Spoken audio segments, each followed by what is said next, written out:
Bonjour à tous, bienvenue sur C'est plus que du sport pour une interview. Cette semaine, j'ai la chance de recevoir un ancien top 200 ATP, vainqueur d'un match à Roland-Garros, Elliot Benchetrit. Merci d'être avec nous.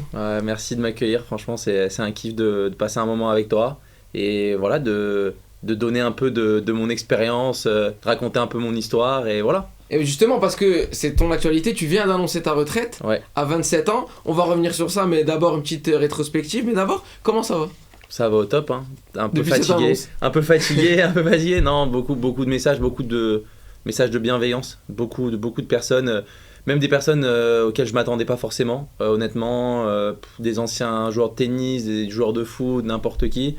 C'est vrai que voilà, c'est un tournant un peu dans ma vie.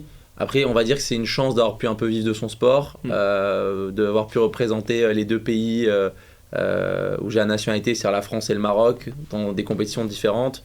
Plein de choses, donc je pense que c'est un tournant, mais en même temps c'est un nouveau départ, donc c'est top. Et donc avant de rentrer dans le vif du sujet de ta retraite, on va faire une petite rétrospective de ta carrière. Comment d'abord le tennis est rentré dans ta vie ?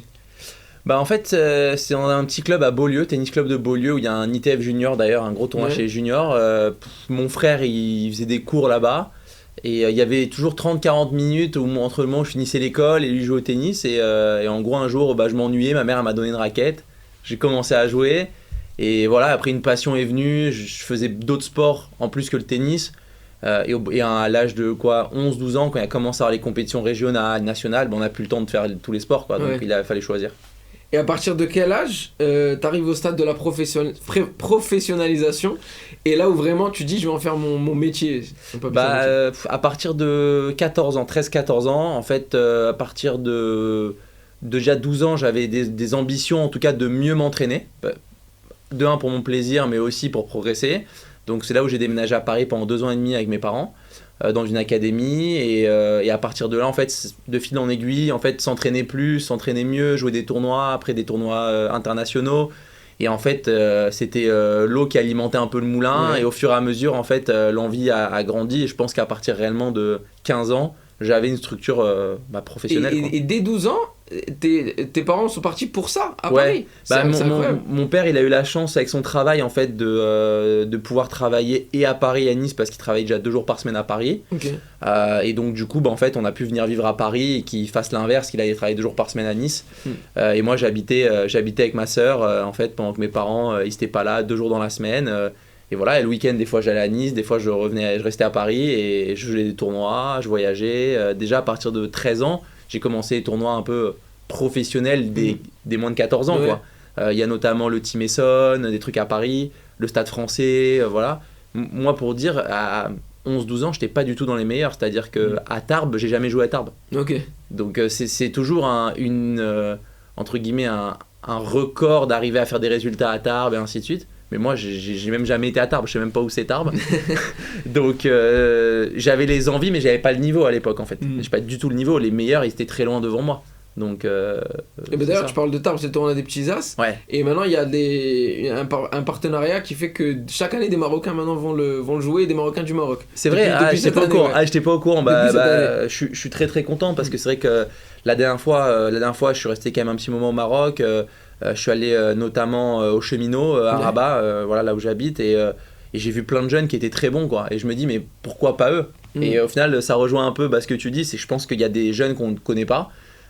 Qui ont totalement le niveau d'aller à Tarbes et faire des résultats, même si le Marocain jeune joue que sur terre battue, donc ça va être un peu difficile, mais je pense vraiment qu'il y a une capacité de faire des résultats à Tarbes et aussi de motiver des jeunes et des familles, voilà, d'investir dans leurs enfants pour aller au plus haut niveau. C'est ça qui est difficile.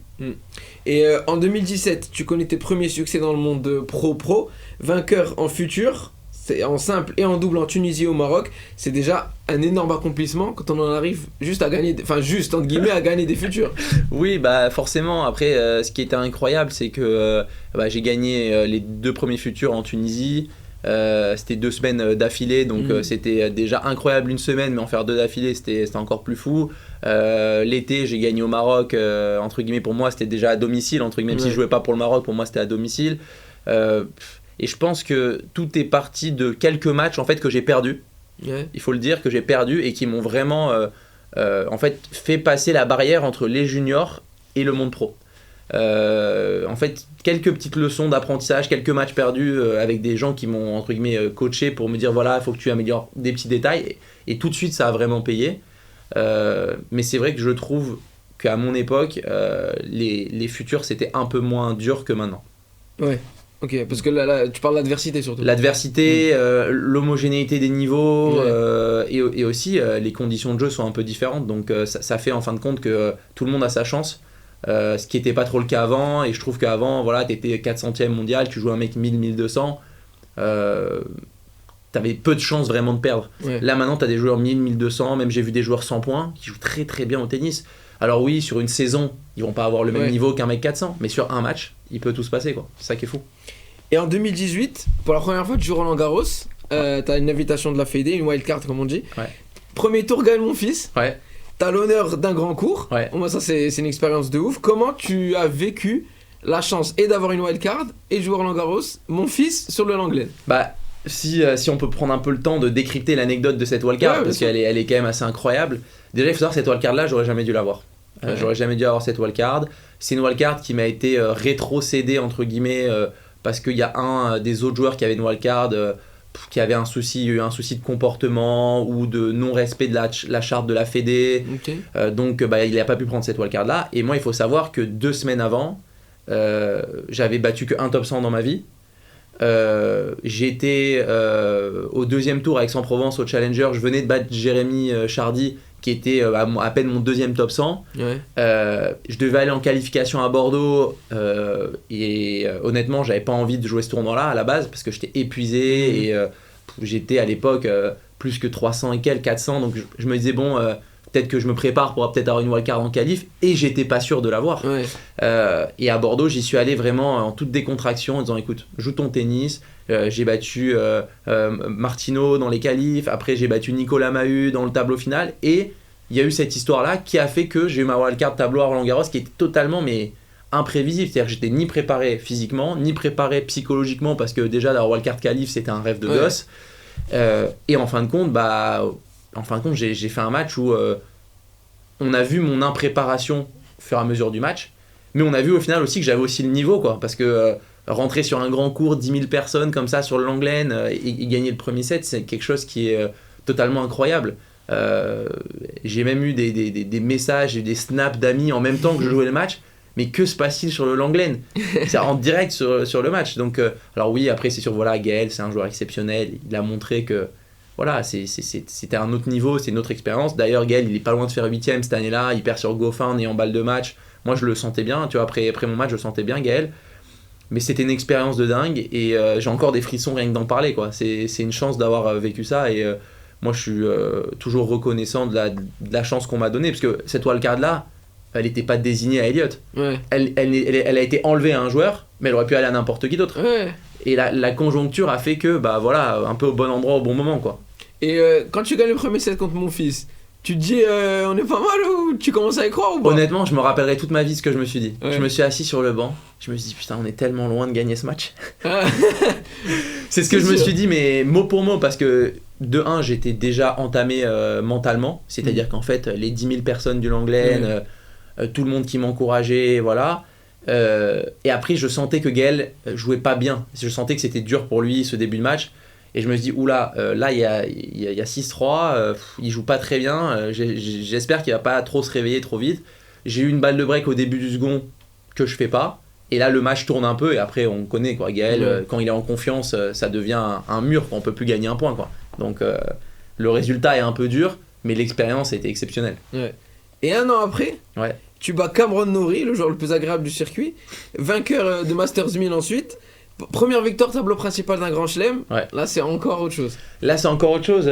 Aussi il y a quand même pas mal d'anecdotes avec un peu tout ça. C'est que j'ai eu une préparation un peu bizarre, dans le sens où la semaine avant les qualifications, je voulais pas jouer de tournoi, et j'avais tellement peu joué de matchs en début d'année avec des petites blessures que j'ai décidé de jouer un tournoi la semaine avant. Je suis arrivé la veille des qualifs à Roland.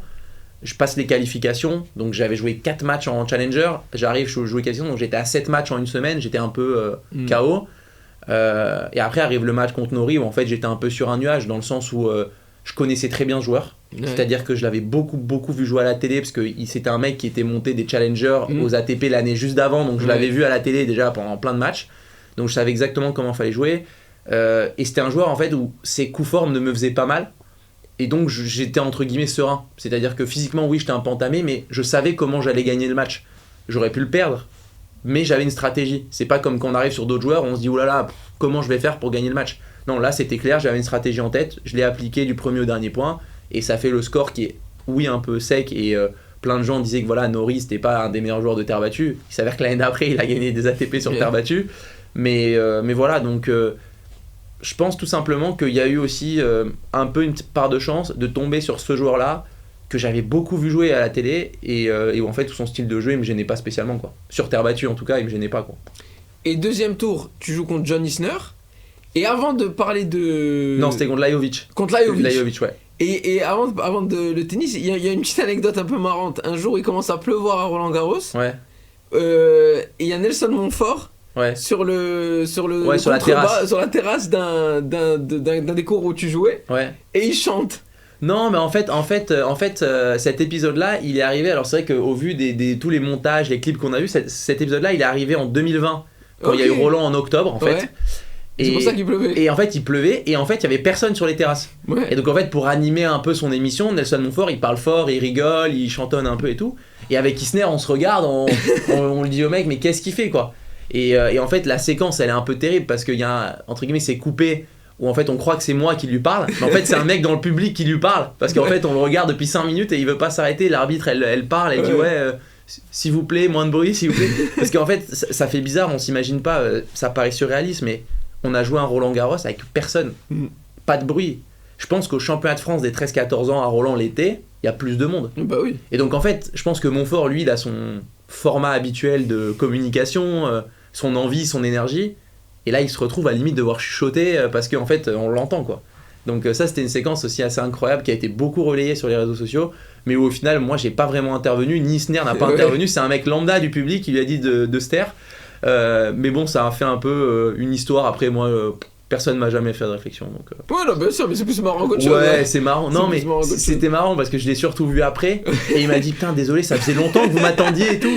Je lui ai dit, non, t'inquiète, juste 5 minutes, quoi. Il m'a dit, ah non, et tout. Putain, il était trop gêné un peu. Il s'est même excusé plusieurs fois et tout. Non, c'est une anecdote sympa, mais où je trouve en fait ce qui est le plus catastrophique dans cette anecdote, c'est de dire qu'il parlait comme toi et moi là maintenant, et qu'on l'entendait tellement il n'y avait pas de bruit, quoi. Yeah, c'est une folie. C'est une folie. Et quand on retourne à Roland Garros aujourd'hui, il y a du bruit, et là on se rend compte qu'un mec qui chante, on l'entend même pas. Mais non. C'est incroyable. C'est ça. Et en 2019 aussi, tu sors des qualifs de l'US Open. Ouais. T'es contre Dzumhur au premier tour. Ouais. Est-ce que d'abord tu peux nous expliquer la complexité de sortir des qualifs d'un grand chelem, donc 3 matchs à gagner, et ensuite enchaîner directement au premier tour? Alors en fait, il y a plusieurs conditions qui sont difficiles. Premièrement, il y a beaucoup de chance, une fois de plus, sur la programmation, dans le sens où tu peux jouer ton dernier match des qualifs le vendredi ou le samedi, et potentiellement jouer ton premier tour lundi ou mardi. Donc c'est-à-dire que si tu finis les qualifs le vendredi et que tu rejoues le mardi, tu as le temps de te préparer, de récupérer mentalement, de te rendre compte de ce que tu as fait aussi. Alors que moi, c'est vrai que j'ai fini mon dernier tour de qualif le samedi et j'ai rejoué le lundi. Et donc en fait, dimanche, je crois que j'ai même pas tapé la balle. Je me suis juste reposé et en fait, t'arrives sur le match. Et surtout, moi j'avais vu le tableau. Au deuxième tour, si je gagnais, je jouais Federer. C'était pas question d'après. Je jouais Federer. Et en fait, tout le monde me disait déjà, tous les gens à qui je parlais dans les vestiaires, ouais Elliot, ouais Dzumhur. En plus, Dzumhur, je l'ai jamais battu. Hein. Il m'a mis des rousses à chaque fois. En plus je le trouve pas bon. Non mais je le trouve pas bon c'est pas méchant, mais je le trouve pas bon. C'est-à-dire quand je le vois jouer, je me dis mais je le joue, mais je vais le défoncer. Sauf qu'en fait il a des qualités athlétiques incroyables. C'est un combattant, c'est un mec qui est régulier, c'est un mec qui va pas donner de points. Et en fait quand tu joues des joueurs comme ça avec de la fatigue, bah en fait tu fais des petites erreurs qui font que ça te coûte. Et au bout de 3 sets et demi, j'étais complètement mort, que ce soit physiquement ou mentalement. Et c'est vrai que voilà, c'est un peu triste, surtout qu'en plus Dzumhur, il prend un set à Federer 2 jours après, donc tu te dis oui voilà, tu vis un peu dans des rêves, même s'il faut pas vivre dans ce qui n'existe pas, mais au final tu te dis ah pourquoi j'aurais pu être peut-être là, mais bon après pour moi j'étais tellement jeune et j'étais tellement heureux déjà de m'être qualifié que je joue en fait chaque match un peu comme si c'était un peu le dernier, quoi. Et c'est vrai que physiquement j'étais un peu mort à la fin, complètement mort, et c'est ça le problème je pense des qualifs dans les grands chelems, c'est quand tu fais samedi, lundi, et que tu as eu des qualifs difficiles, dans des conditions aussi difficiles, c'est très dur d'enchaîner, quoi. Et puis il faut savoir que la qualité des joueurs en qualif est énorme, hein. C'est vraiment une qualité hors norme par rapport à ce qu'on peut penser. Et cette année-là, pour te donner un ordre d'idée, j'ai joué un mec au premier tour des qualifs qui était 86e mondial au premier tour. Parce qu'en fait, au moment où il s'est inscrit, il était 130. Et les 2 dernières semaines avant l'US Open, il a joué très bien à Hackstatt et à ces tournois-là. Et en fait, le mec est monté 86. Et donc en fait, tu te retrouves des fois en qualif à jouer 1m80 et 1m150 pour te qualifier. Donc le niveau, alors que tu peux jouer un mec qui est 100 piles ou 95 au premier tour. Donc. Et aussi, t'as un avantage, mine de rien, quand tu sors des qualifs, si t'es pas trop cramé, c'est que t'as beaucoup de matchs, t'as du rythme, t'as de la dynamique. Alors que le mec qui arrive direct, putain, le mec il s'est entraîné une semaine et tout, il arrive, il a pas trop de rythme. Donc c'est vrai que les premiers tours, en l'occurrence Nori, moi c'est ce qui m'a beaucoup aidé. C'est que je suis arrivé, j'étais pas cramé et en plus de ça, lui il avait pas de rythme. Donc en fait, si tu commences bien ton match, ça peut vraiment aider. Et on parlait du fait de jouer Federer potentiellement un deuxième tour. Est-ce que c'est une pression en plus ou est-ce que c'est une motivation supplémentaire ? Bah les deux un peu, parce que Roger en plus c'était sur la fin. Tu te dis putain c'est maintenant ou jamais. Lui il va en jouer d'autres des grands chelems, moi je sais pas, tu vois. Donc et il n'a pas joué tellement d'autres en plus. Non, il en a joué 5-6 en plus, hein, donc c'était pas un cadeau. Je crois que c'est son dernier US, hein. Si je dis pas de conneries, je crois que c'est le dernier. Ouais, dernier ou avant-dernier, mais bon, il y avait pas 36 milliards d'occasions. Et surtout là c'était un deuxième tour, c'est-à-dire que t'es pas que sur de la chance, tu te dis ok c'est à moi d'aller gagner le match pour créer maintenant le fait de jouer Federer. Surtout qu'en plus moi j'ai toujours eu une super relation avec lui, donc c'était un truc incroyable de se dire bah je rentre sur le terrain, c'est pas un Nadal que je connais absolument pas ou un n'importe quel autre joueur que je connais pas. Roger je le connais, donc je me dis si je joue ce match je vais vraiment être dans le kiff, quoi. Alors ouais, je vais sûrement pas gagner, mais je vais être dans le kiff. Surtout, et en plus, moi, j'aurais pas été, j'aurais vraiment vécu chaque point un peu avec le max d'intensité que je puisse, quoi. Après, voilà, tu joues Federer, tu joues Djoko, à cette période-là, tu te dis bon bah n'importe qui, même un mec 30, il peut pas se dire qu'il va gagner de sûr. Donc c'est ça un peu l'histoire. Et tu dis tu connais Roger, une petite anecdote sur bah ouais, j'ai une petite anecdote. Moi j'ai une petite anecdote avec Roger, une petite. En fait, Roger, je le rencontre après mon premier tour des qualifs à Roland en 2019. Ok. Et c'est un ami qui joue en match par équipe, qui s'appelle Stakowski, qui était très pote avec lui. Sergei Stakowski, l'Ukrainien. Ouais. Qui me le présente. J'étais chez le kiné et tout, et il me dit ah, Elliot, je sais que t'aimes bien Roger et tout. Et donc on parle un peu, 5-10 minutes et tout.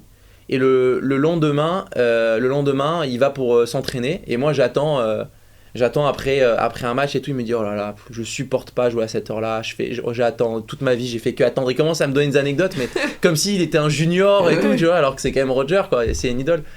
Et depuis cette poignée de main là, en fait, à chaque grand chelem d'après, j'allais le voir pour lui serrer la main. Je disais s'il te plaît, donne-moi un peu de talent. je disais ça et il rigolait à chaque fois avec moi. Et il s'avère qu'à chaque fois je suis allé le voir, je l'ai vu donc à Roland, je me suis qualifié, je l'ai vu à l'US, je me suis qualifié, et je l'ai vu en Australie, je me suis qualifié, et à chaque fois j'allais le voir avant les qualifs, je disais s'il te plaît Roger, serre-moi la main, ça va me donner du talent. C'est une petite anecdote un peu sympa, et honnêtement ça a toujours été très drôle entre lui et moi, cette petite blague, parce qu'au bout d'un moment je l'ai revu sur un autre tournoi où il jouait pas, il était juste là pas consulting mais un peu comme ça, et il avait perdu au premier tour la semaine d'avant. Il me dit tu m'as trop pris de talent la dernière fois et tout, arrête, je te serre plus la main. Incroyable. Moi je l'ai vu, enfin pas rencontré, mais je l'ai vu une fois. Alors Roland Garros, en fait, il sort d'un cours d'entraînement, enfin d'un des cours annexes qui est proche du Châtrier, et juste je le vois traverser en fait pour aller au vestiaire. Mais l'aura qu'il dégage à ce moment-là, le mec il sort, il est tout transpirant, dégoulinant, comme tout le monde. Mais comme si les gens ils étaient tellement choqués de le voir que il y avait un gars de sécurité machin, mais lui il marchait, il faisait sa vie. Et les gens ils étaient tous bloqués.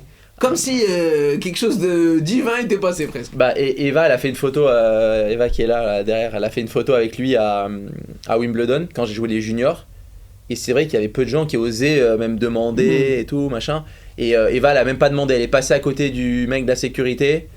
Tac, allez, photo. Et Roger, il a souri en plus, c'est ça qui est énorme. C'est-à-dire que genre. Je suis tellement habitué que. Ouais, non, mais c'est un peu une photo volée, c'est-à-dire qu'il y a 3 gardes du corps. Eva elle se faufile, tac, elle fait la photo, tu vois, et cette photo elle est mémorable. Non, franchement, moi j'ai que des bons souvenirs avec lui, et surtout malgré tout, on se rend pas compte, mais c'est très très difficile en tant que entre guillemets star international comme il est, comme Djoko ou Rafa ou les autres sont, de vivre normalement quoi. C'est ce qu'il me racontait. On en a parlé un peu. Il me disait mais grosso modo il me dit oui c'est une chance d'avoir autant de succès, mais il me dit en fait juste aller me balader avec mes enfants, ça devient une logistique quoi.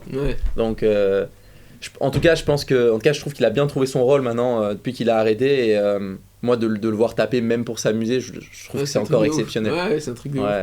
Et dans une vie de tennis, on a aussi une vie de vestiaire. Là, par exemple, c'est un de tes coéquipiers en club qui t'a fait rencontrer Roger. Comment ça se passe au niveau de l'humain? Est-ce qu'on arrive à se faire des amis? Ou au contraire, ça va créer des tensions des fois? Alors moi, honnêtement, je pense qu'il y a pas mal de personnes avec qui j'ai pas d'affinité, mais j'ai pas d'animosité non plus. C'est-à-dire que en fait, je leur dis bonjour, si on se croise à l'aéroport, on discute 5 minutes, il n'y a pas de problème et tout. C'est vrai que voilà, je me suis marié il n'y a pas longtemps, et c'est vrai que dans ma liste de mariage, il y avait des gens du tennis, mais c'est vrai qu'au vu du nombre de personnes que je connais et le nombre de gens que j'ai invités, c'est vrai que c'est très restreint, entre guillemets, j'ai vraiment invité des gens avec qui j'ai partagé des moments, mais pas sur le terrain ni quoi que ce soit, vraiment des gens avec qui j'ai partagé des super moments en dehors du terrain. Alors c'est extrêmement difficile, parce que en fait, tes amis, t'as envie que ce soit tes amis, mais tu sais qu'il y a un monde où tu vas aller jouer. Il y a même des fois, il y a un ami qui dormait chez moi pendant un tournoi, je l'ai joué au premier tour. Tu te dis c'est de la folie, pourquoi on m'inflige ça quoi. Alors que je pense qu'il faut être prêt à tout, mais j'ai toujours été quelqu'un qui essaie de dissocier au max, tu vois. Le tennis c'est le tennis, on se serre la main, c'est plus du tennis, tu vois. Et c'est vrai qu'il y a pas mal de gens qui me reprochent ça, parce que voilà, moi j'ai une attitude sur le terrain où je suis un combattant, je m'énerve un peu et tout, je peux être des fois irrespectueux sur le terrain, mais en dehors je suis quelqu'un de normal et de super sympa. Donc moi j'ai toujours mis un point d'honneur à mettre une barrière en disant écoute mec, on s'est pris la tête sur le terrain, redescends, c'est un match de tennis.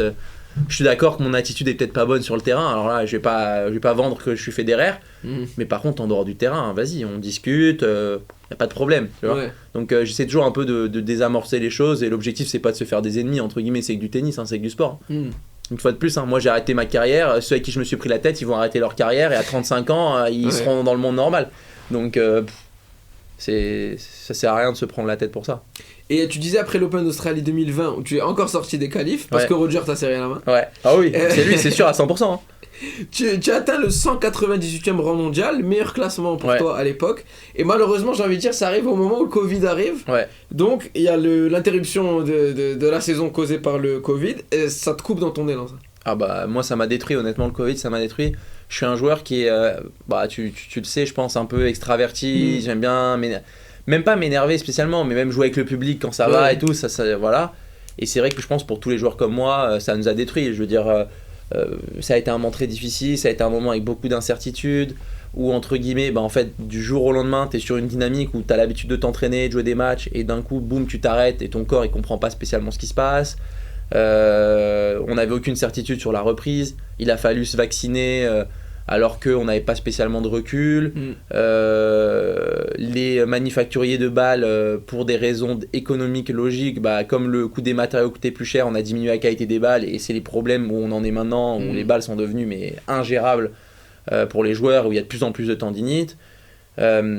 Donc moi ça m'a un peu tué. J'ai vécu ma plus belle année sportive en 2020, dans le sens où j'ai joué l'Open d'Australie, j'ai joué la première édition de l'UTS, l'exhib de Patrick, où il m'avait gentiment invité, et j'ai passé des moments incroyables.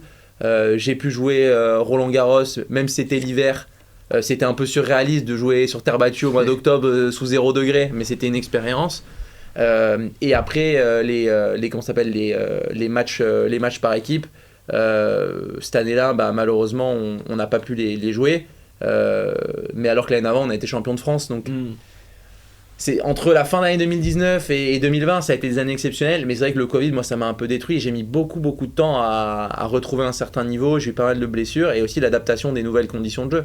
C'est-à-dire qu'en fait on s'est arrêté 3 mois, et en 3 mois le sport a changé limite, et donc les joueurs qui avaient certaines qualités en fait sont devenus des défauts, et les autres qui avaient des défauts sont devenus des qualités. Donc c'est un peu bizarre quoi, dit comme ça, mais je pense qu'il y a beaucoup de joueurs qui ont eu beaucoup de blessures à partir de ce moment-là aussi.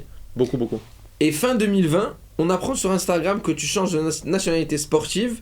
Et tu passes de représenter la France à représenter le Maroc sur un cours de tennis. Pourquoi ce changement? Et comment ça se passe techniquement? Est-ce que c'est la Fédé de tennis marocaine qui est venue te chercher ou est-ce que c'est l'inverse?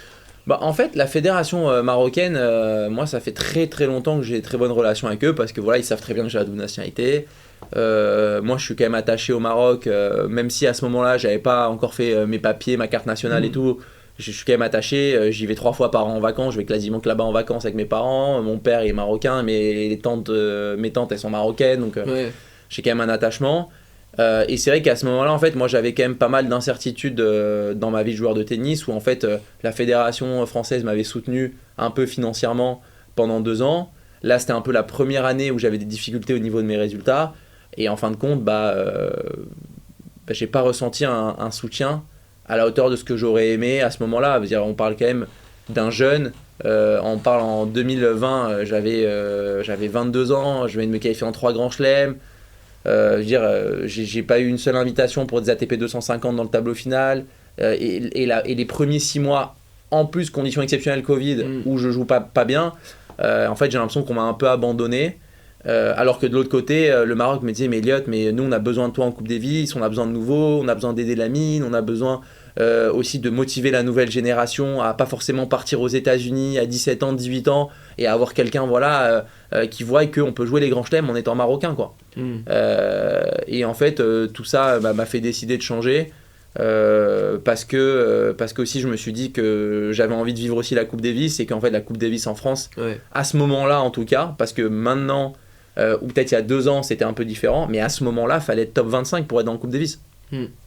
Et sans compter qu'en double, Pierre Hugues et Nicolas Mahut, c'est des joueurs exceptionnels, sachant qu'en plus Richard peut jouer en double, en plus Lucas Pouille pouvait jouer en double, donc pour moi c'était impossible d'y arriver.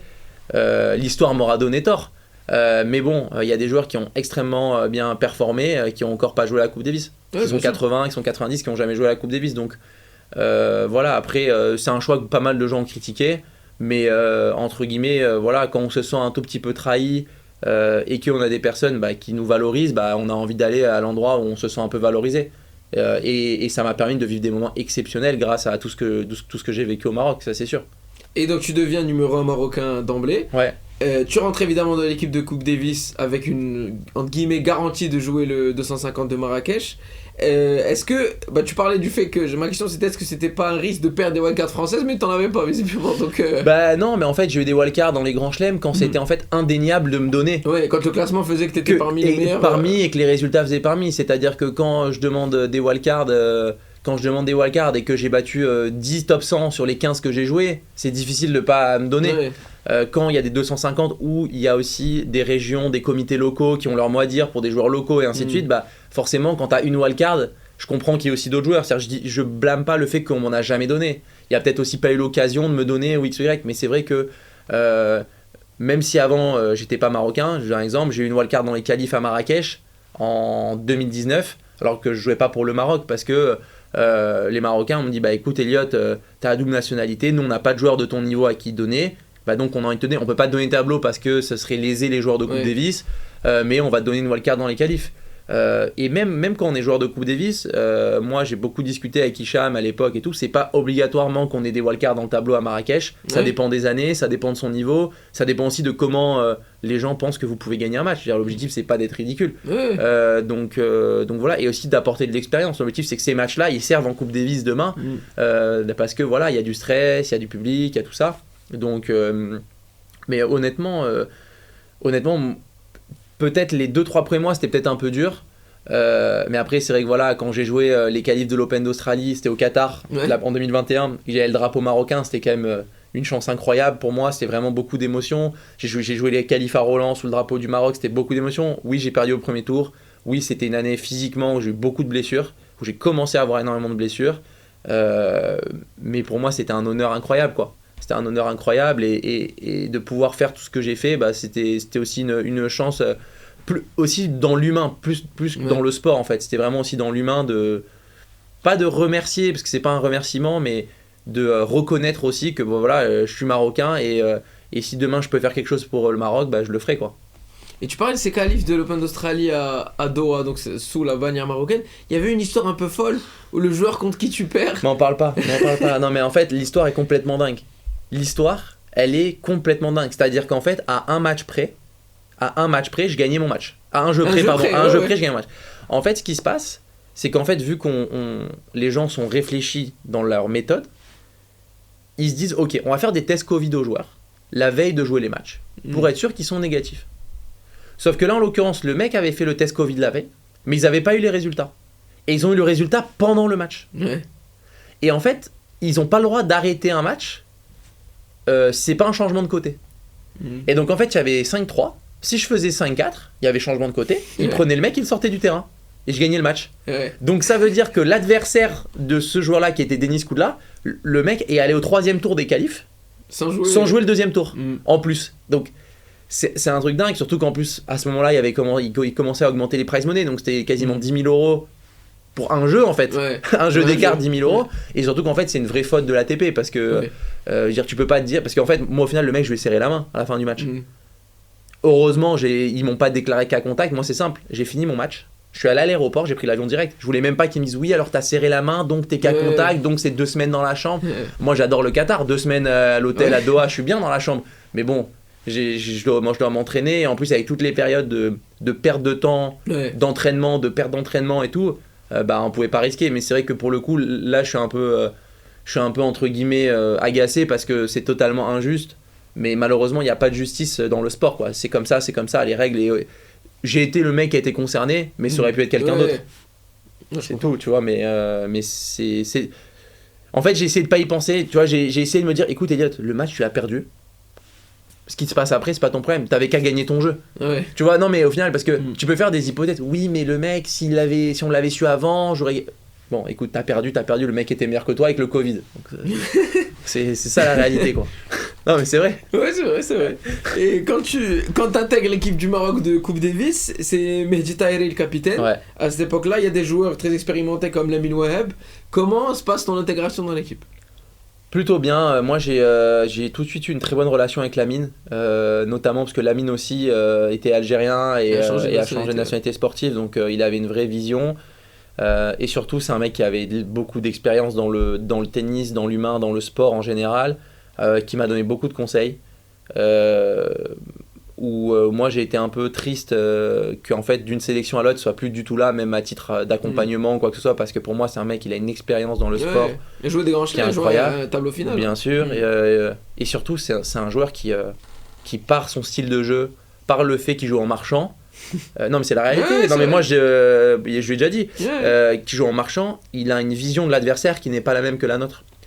Et voilà, après c'est vrai que il était un peu plus âgé, il avait une famille, des enfants, il habitait en Espagne. C'était quand même plus difficile pour lui. Mais en tout cas, moi j'ai beaucoup appris, même si on a fait que 2 rencontres ensemble. J'ai beaucoup appris avec Lamine et honnêtement, c'était une chance de l'avoir, quoi. C'est une chance de l'avoir, franchement. C'était à Casa à l'époque, avant que ce soit à Marrakech, mais il gagne des matchs et une année, il est à, je crois, 2 jeux de faire quart à Marrakech. Il bat Coach Schreiber une année, mais une ambiance, mais un truc de... Il met 6-0 Coach Schreiber après avoir perdu le premier set, mais un truc, mais vraiment, je pense qu'il est passé vraiment à... Bon, il a eu évidemment de succès, mais il est passé à ça, de vraiment s'installer parmi les meilleurs joueurs du monde. Bah oui, après je pense que... Comme dans tout, il y a aussi une part de chance. C'est vrai que Lamine à ce moment-là, il n'avait pas l'expérience qu'il a eue plus tard. Et c'est sûr que comme tout le monde, si on devait rétro-pédaler et pouvoir faire « Ouais, alors là, je me prépare, je fais plus de physique, ou je joue un peu plus de matchs parce que j'ai besoin, ou ah là, je joue pas le double parce que ça va me fatiguer », tout ça mis bout à bout fait que voilà, faut pas vivre dans le passé, quoi. Donc, mais en tout cas, c'est un mec qui a une expérience de dingue et que honnêtement, tennistiquement, j'ai rarement vu un mec avec autant de talent pur. Mais pur, c'est-à-dire que c'est pas...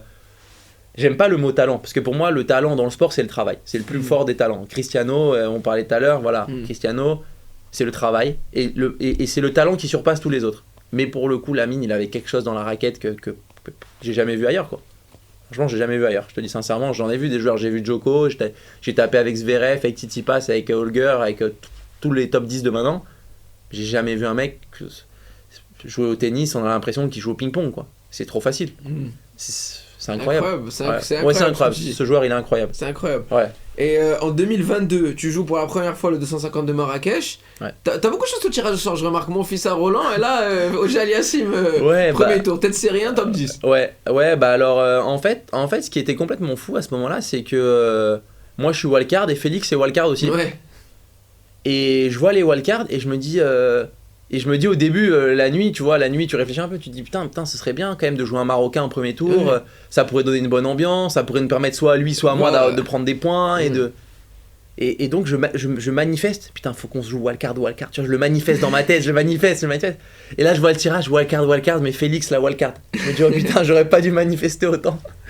Et non, après Félix, moi c'est quelqu'un que j'apprécie énormément en plus de ça. J'ai fait gagner le deuxième set, j'ai eu des balles de break, je jouais bien, c'est-à-dire que c'était pas un mauvais match, je jouais bien, mais trop d'instabilité et on parle d'un mec qui était top 10, donc tu peux pas arriver de nulle part avec peu de rythme et en plus c'est rare les top 10 qui jouent Marrakech. Ouais, mais c'est sûr, mais pour le coup Félix en plus il perd sur Molkan je crois au deuxième tour, Molkan il fait finale, mais voilà, mais ce qui est fou c'est qu'il y a des mecs qui apparaissent et disparaissent. On prend un mec comme Molkan, il a fait finale en 150, je crois même qu'il en a gagné un, et le mec du jour au lendemain on le voit plus, alors que c'est un joueur où quand tu le vois jouer tu te dis bah lui il va s'installer 15 ans tranquille quoi, et pour le coup, tu vois, pour revenir au tirage au sort, le tirage au sort c'est totalement aléatoire. Donc il y a des moments t'as de la chance, des moments t'as moins de chance, quoi. C'est comme ça. Ouais.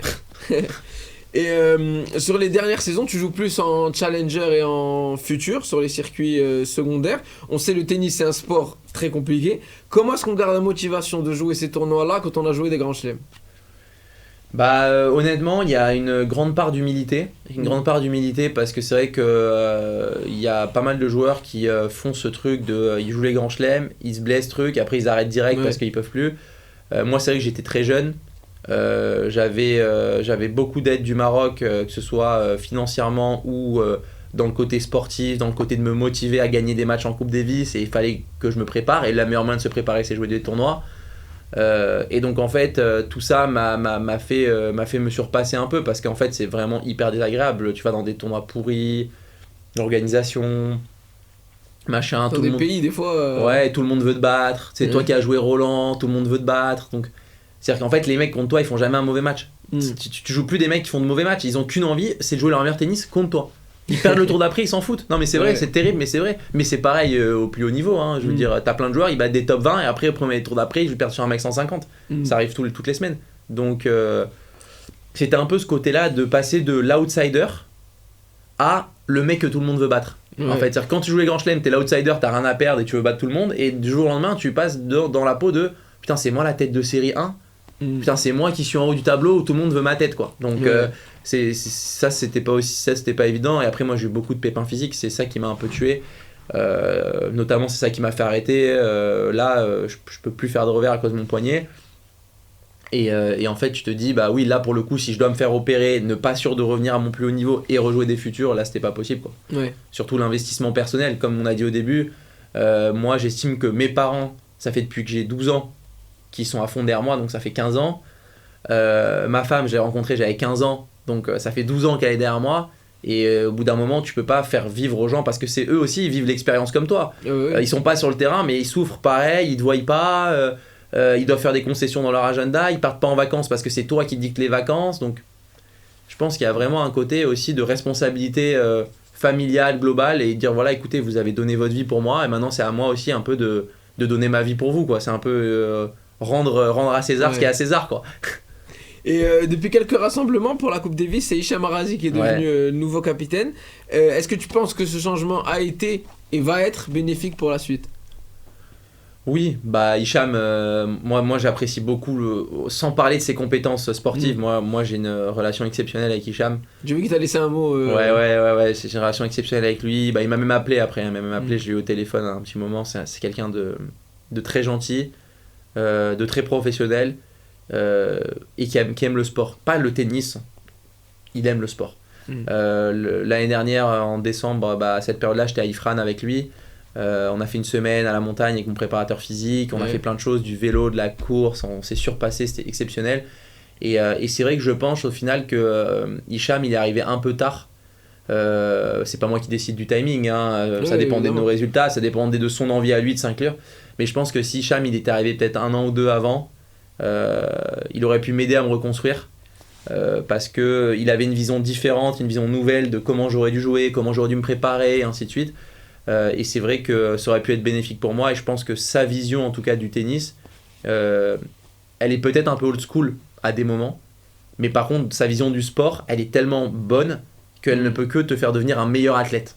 Et si tu es un meilleur athlète et que tu te sens bien dans ta tête, forcément ton tennis il s'améliore automatiquement. Forcément. Donc...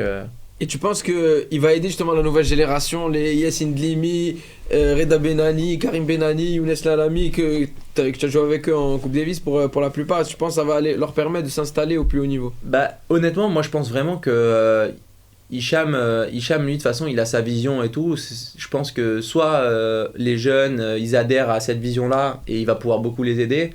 Soit ça va être difficile parce que Hicham, lui, il veut qu'on croit en lui, qu'on ait confiance en lui et qu'on aille tous dans la même direction.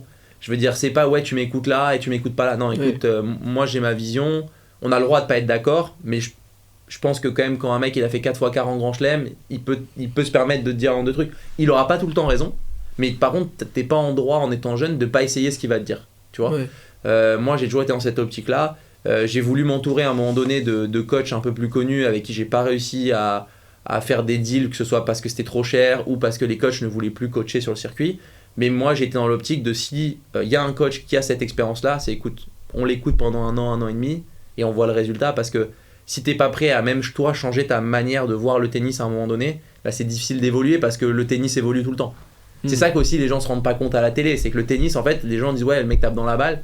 Mais entre il y a 5 ans et maintenant et dans 5 ans, le style de jeu ne sera pas le même, les conditions de jeu ne seront pas les mêmes. Donc tout change en permanence et il faut s'adapter. Pour moi, c'est un des sports où il y a le plus d'adaptation au monde.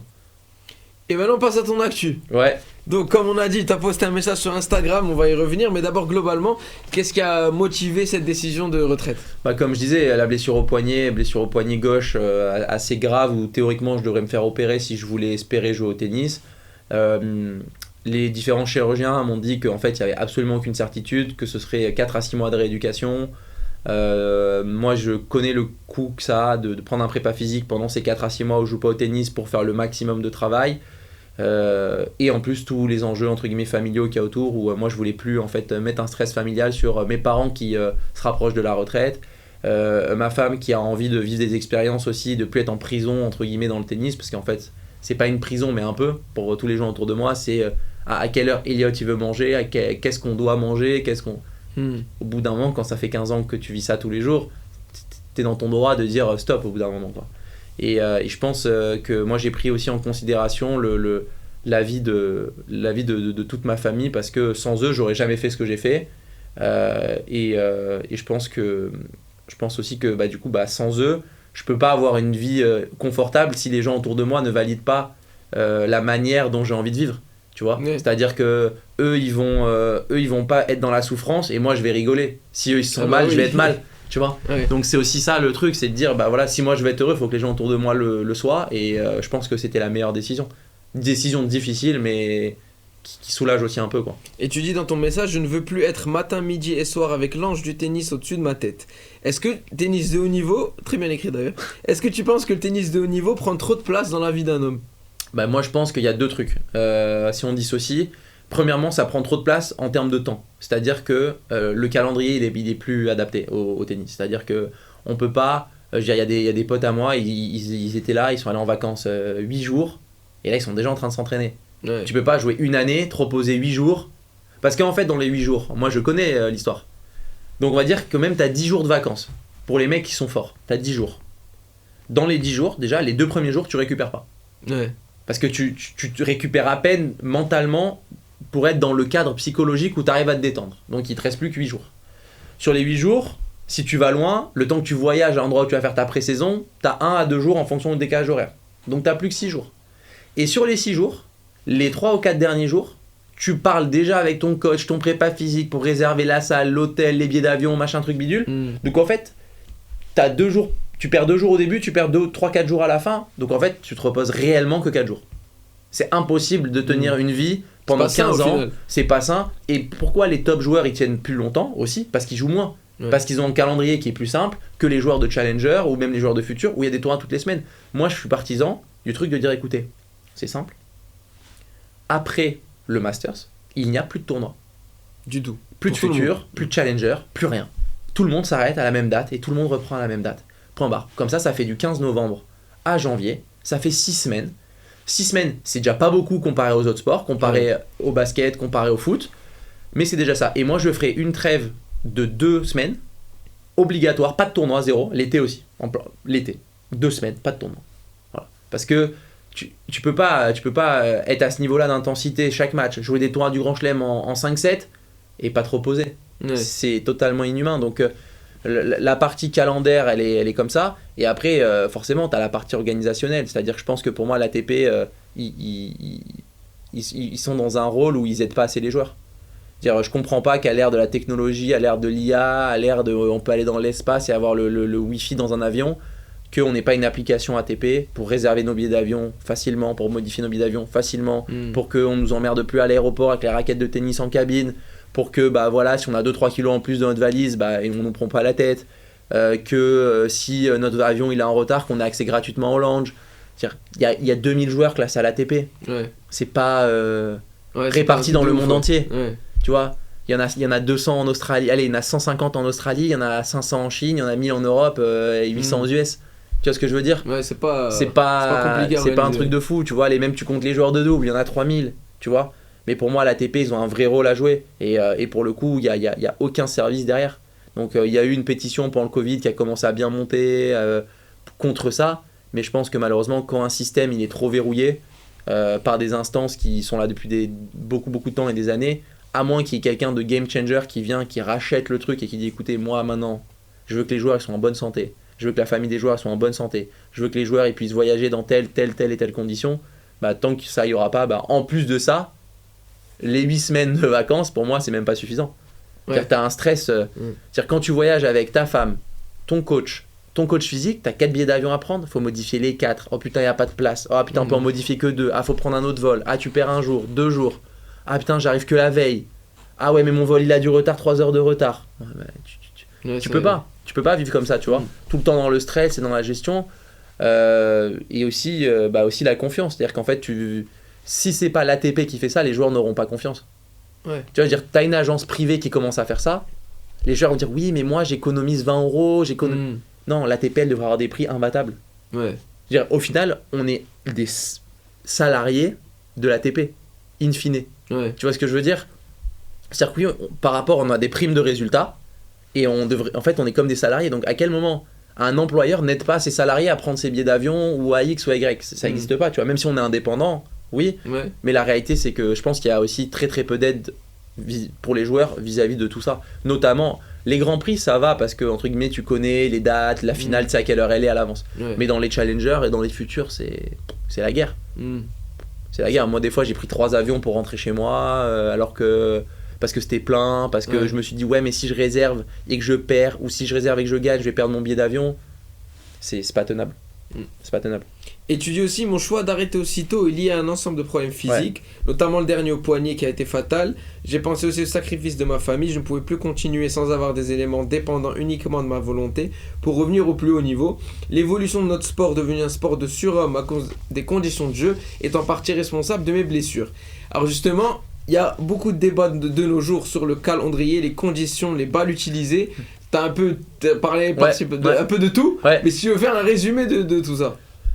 Le résumé pour moi, c'est qu'on devrait avoir des balles dédiées aux joueurs professionnels, comme on a des raquettes dédiées aux joueurs professionnels. Je veux dire, les balles du commerce où les gens jouent une fois par semaine, ils vont pas se blesser avec ces balles-là. Mais nous, si on joue 4 heures par jour ou 5 heures par jour avec ces balles, voilà. Le calendrier, comme je t'ai dit, pour moi, il devrait avoir des trêves... prévu où en fait tu peux prendre tes vacances en avance, tu peux prendre tes billets en avance, tu peux te reposer réellement. Ça me paraît obligatoire. Et après tu as aussi les surfaces.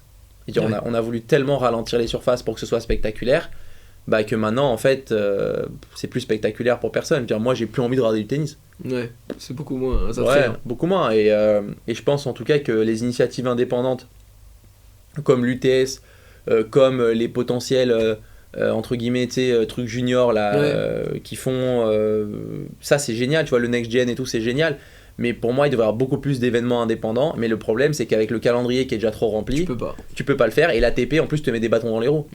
Donc, il n'y a que la Lever Cup qui a un peu réussi à... Oui, mais bon, la Lever Cup, c'est un business qui a fond perdu parce qu'ils perdent de l'argent. C'est Federer, donc on pardonne, donc on adapte un peu le programme. Voilà, mais bon, les Masters 1000 en 10 jours, c'est la plus grosse connerie que personne n'ait connue. La Coupe Davis, comme on la connaît, c'est la plus grosse connerie qu'on ait connue. Il y a plein de choses en fait où tu pourrais améliorer si tu mettais un peu l'argent de côté. Et sur le long terme, tu gagneras de l'argent. C'est-à-dire que demain, on se dit, écoutez, voilà, la Coupe Davis, c'est pas tous les ans, c'est tous les 2 ans, tous les 3 ans, tous les 4 ans. Mais par contre, tous les 4 ans, on a un calendrier ATP qui est adapté pour que la Coupe Davis, ça rentre dedans. Et on peut finir une semaine plus tard ou pas. Et on peut jouer, par exemple, peut-être la semaine des vacances d'été, les 2 semaines, on va peut-être faire un match de Coupe Davis, tu vois.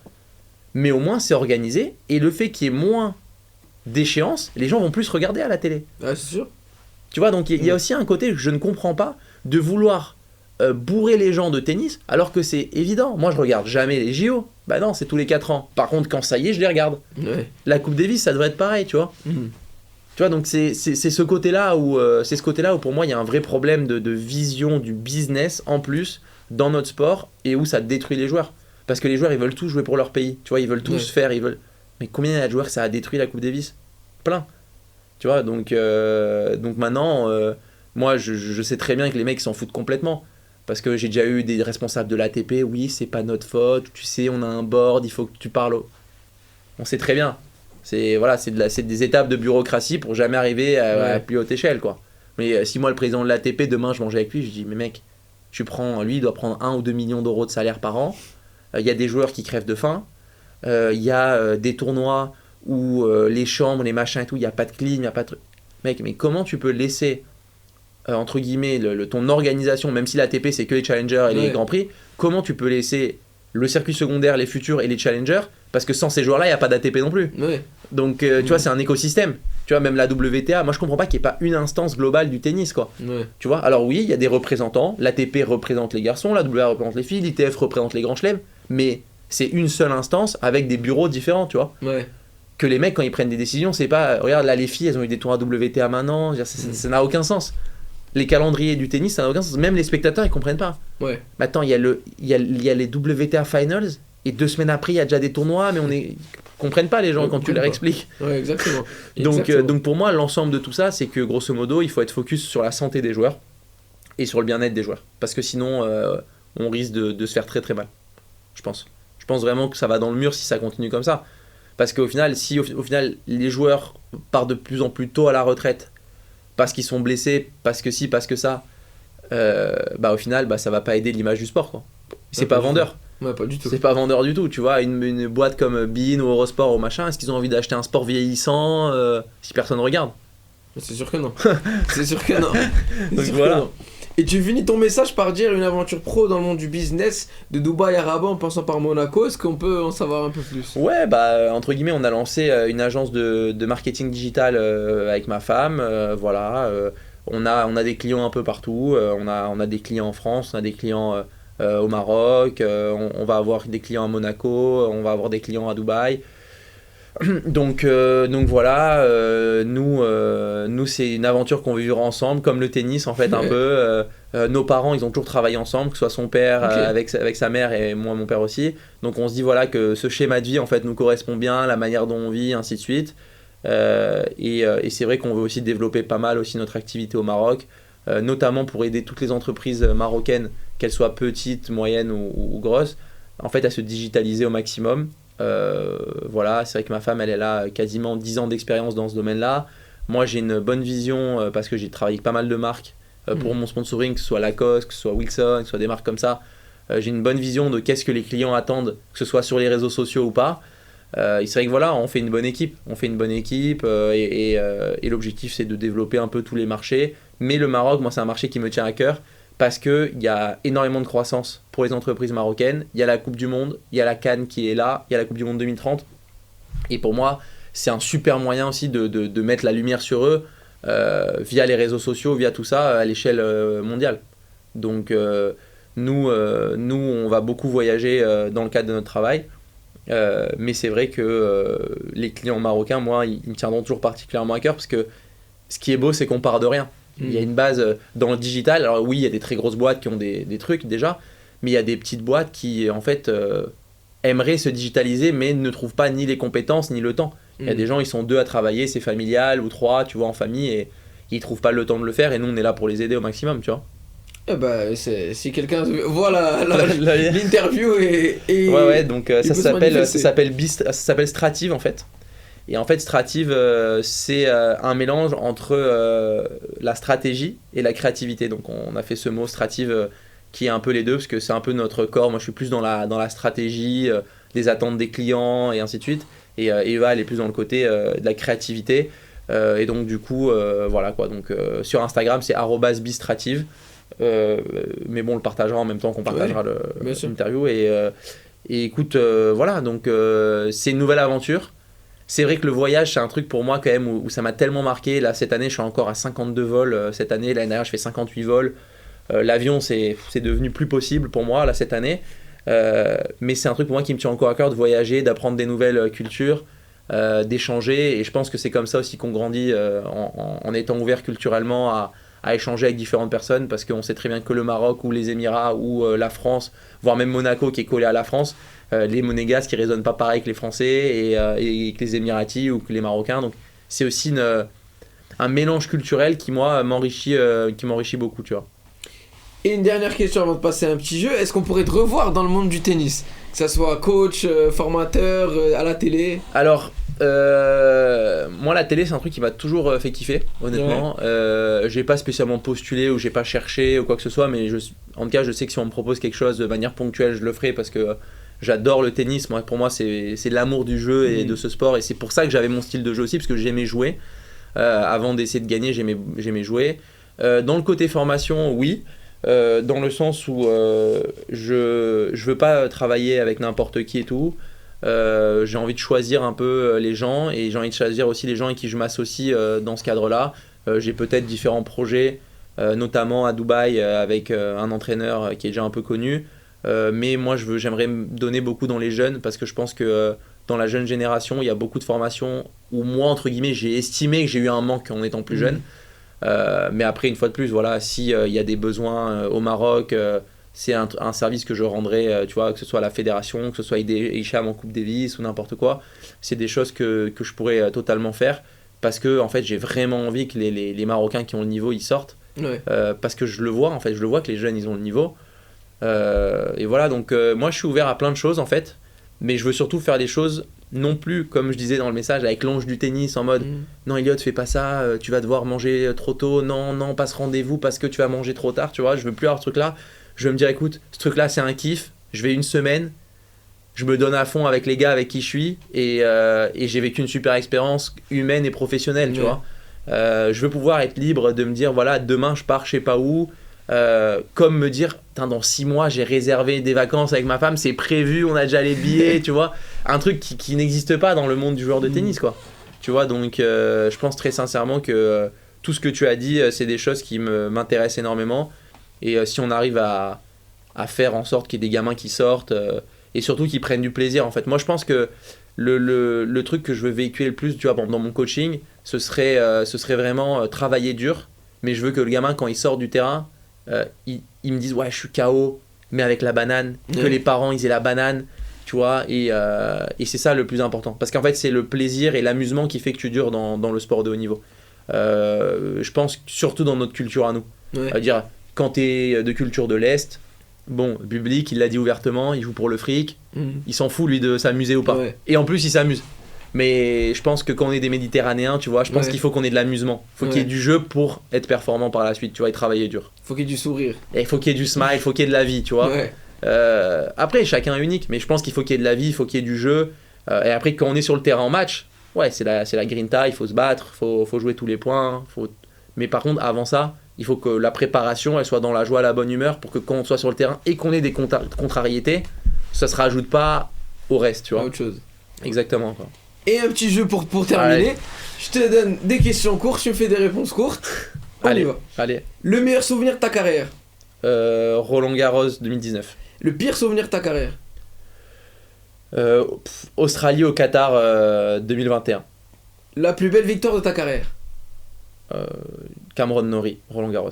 La défaite la plus cruelle? Contre Manuel Guinard à Monastir. Ouais. C'est un des seuls matchs où j'ai eu 3 balles de match et j'ai perdu. Le match que tu aimerais rejouer. Zoumour à l'US Open. Le joueur le plus fort que tu as affronté. Gaël, mon fils. Le tournoi que tu aurais aimé disputer. L'Open de Nice dans le tableau final. L'adversaire que tu aurais aimé jouer. Roger. Et l'adversaire que tu aurais aimé battre. Novak. Eh ben merci. Merci d'avoir été avec nous pour C'est plus que du sport. Merci Elliot d'avoir été avec nous. Ça m'a fait très plaisir. On se retrouve bientôt pour de nouvelles émissions, de nouvelles interviews. Salut. Ciao.